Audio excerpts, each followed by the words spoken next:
आपका नाम क्या है और आप यहाँ क्यों आए? मेरा नाम है विजयकांत झा। मुझको कोई लाया नहीं है।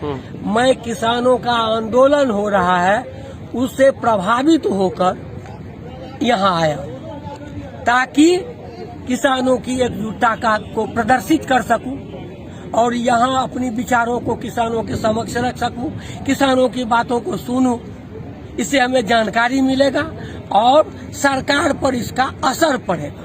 आप कहाँ से आए हैं? हमारा घर मधुबनी पड़ता है, बिहार। तो जब आपको पता चला कि यहाँ आंदोलन हो रहा है? हाँ, यहाँ आंदोलन हो रहा है पता चला तो हम यहाँ आए। अच्छा, अभी क्या चाहते हैं? हम तो चाहते हैं बहुत कुछ मुद्दा, अभी 3 मुद्दा बनाए हुए हैं हमारे नेता और इस पर हम अधिकृत नहीं है। वे तो नेता लोग अधिकृत हैं, वही आप बयान दे सकते हैं। लेकिन मेरा पर्सनली जो विचार है, अभी 3 मुद्दे पर बात ये लोग कर रहे हैं। ये 3 मुद्दे को लेके यहाँ जुटे हैं, जिसमें एक मुद्दा मुख्य मुद्दा है कि हम जो उपजाते हैं अनाज, हम जो फसल का पैदावार उपजाते हैं उस पैदावार का हमें उचित मूल्य मिले और गारंटी हो उसको बिकने का। ये मुख्य मुद्दा। सरकार चाहती है कि हम अपने बदन से इसको हटा दें, निकाल दें। तुम जानो, तुम उपजाओ, तुम बेचो, नहीं बेचो, मरो जियो। हम कहते हैं कि नहीं, सरकार का पहले से तुमने कानून बना लिया है कि हम जितनी अनाज होगा हम खरीद लेंगे। तो जब तुमने खरीदने का बना लिया तो फिर तुम मुझको छूट क्यों दे रहे हो कि तुम फलाने जगह बेचो, वहाँ बेचो?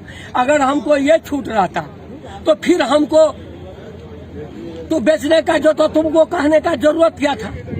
हमारा मुख्य मुद्दा है कि हमारे लागत के मुताबिक हमको दाम मिले। एक कलम बनता है, एक कुदाली बनता है, एक चंगारी और क्या कहते हैं कुल्हाड़ी बनता है। तो कुल्हाड़ी बनाने वाला जो फैक्ट्री होता है वो उसका दाम तय करता है। दाम तय कर सकता है, कैसे करता है? तो उसका जो मेटेरियल होता है लोहा, उसका क्या दाम हुआ, उसमें मजदूरी में कितना लगा, मशीन को उसमें बनाने में कितना लगा, बेईमान अफसर को पैसा देने में कितना लगा, सरकार को टैक्स देने में कितना लगा और जीएसटी देने में कितना लगेगा, ये सब जोड़ के तब उसका कीमत बनता है। ये मान्य नियम है अर्थशास्त्र का नियम। लेकिन किसान जो माल उपजाते हैं तो जिस तरह से फैक्ट्री में माल उपजता है उसी प्रकार किसान अपने खेत में उपजाते हैं अन्न। तो किसान को वही अधिकार है जो अधिकार फैक्ट्री के मालिक को है। उसके खाद का दाम कितना होता है, उसके पानी का कितना उपज का दाम होता है, मजदूरी का कितना लगता है, हम जो अपना श्रम खर्च किए वो उसका कितना लगा और हमको कितना प्रॉफिट होना चाहिए जिससे हम अपने परिवार को भरण पोषण करें। ये जब सारी बातों को देखेगा, मिलाएगा, उसके बाद दाम तय होता है। और वो जब दाम तय हो जाता है तो उसका जो बिकने का सवाल उठता है कि हम उसको कहाँ बेचें, हमारा मंडी कहाँ हो, हमारा सामान बिक जाए, उचित मूल्य पर बिक जाए, चूंकि हमको कहीं भटकना नहीं पड़े। पैसे वाले जो लोग हैं वे हमारे मजबूरी से फायदा उठाते हुए हमको वो औने पौने दाम में नहीं खरीद लें। इसीलिए सरकार पर यह आंदोलन आज की नहीं है। ये आंदोलन ब्रिटिश गवर्नमेंट के समय से किसान लड़ते आ रहे हैं, मजदूर लड़ते आ रहे हैं। जब ब्रिटिश गवर्नमेंट था तो लोग विदेशियों से लड़ते थे और हमारे नेता कहते थे कि चूंकि विदेशी हमारा नेता है वो हम तुम्हारा शोषण करता है, चलो सब मिलके उसको भगा दो, अपनी सरकार बनाओ, तुम्हारे समस्या का हल हो जाएगा।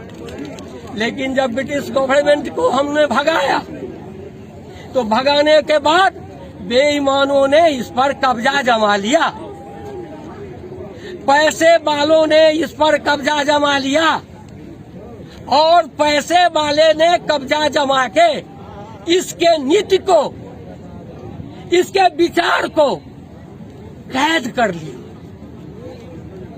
और कैद करने के बाद हमारे जो किसान हैं, मजदूर हैं, जिसी का बेटा मिनिस्टर बनता है, जिसका बेटा फौज में जाता है, जिसका बेटा पुलिस में जाता है, सब वही है। लेकिन जब वो किसान से बाहर हो जाता है, नौकरी में चला जाता है, तो बाप माँ को भूल जाता है, अनपढ़ भाई को भूल जाता है, अनपढ़ भाई को भूल जाता है और हम वही के वही रह जाते हैं। ये आंदोलन हजारों साल से चलता रहा है। आपने नीलहा आंदोलन सुना होगा अंग्रेज के समय में।